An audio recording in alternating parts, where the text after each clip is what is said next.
With 150,000 vehicles using the road every day, the government's announced plans to widen sections of the motorway to 4 lanes. But the plans are controversial, and today protesters gathered at bridges along the M1 to demonstrate against the scheme, which they say is costly and harmful to the environment.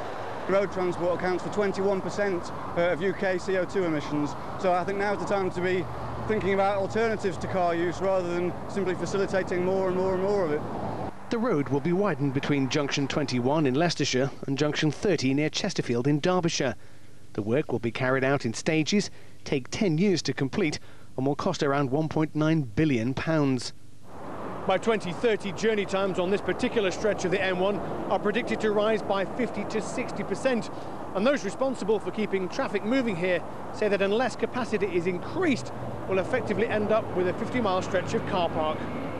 But it's not an argument accepted by those living nearby. Widening simply means more cars, as we've seen with the M25, for example. It's been proven up and down the country. If we build more roads, they simply fill up. I've been a resident here for 38 years. We've started a nice rural area to this chaos. There are alternatives. There are already 4 lanes here, and it's not necessary. Construction work on the project is due to start next year.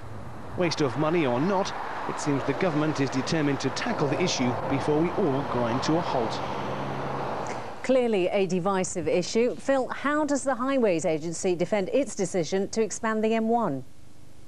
Well, we've been told the whole issue is about tackling congestion, and to tell us more, I'm joined now by Tony Turton from the Highways Agency. Mr. Turton, you widen the motorways now, but aren't we just storing up problems for 20, 30 years down the line?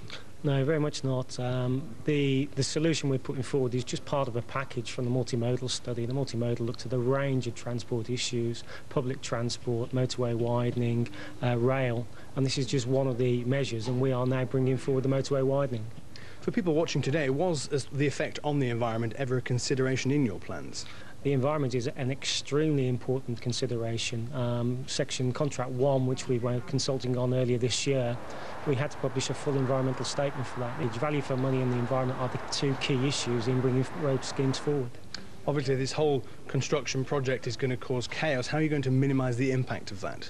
It's about careful planning, and what we've got to try and do is build the road in stages. Contract 1 is due to start around summer of next year. It will take around 3 years, but whilst we're building it, we'll be maintaining 3 lanes at all times. OK, Mr. Turton, thank you very much for joining us. Well, obviously, as you heard there, the environment is a serious consideration.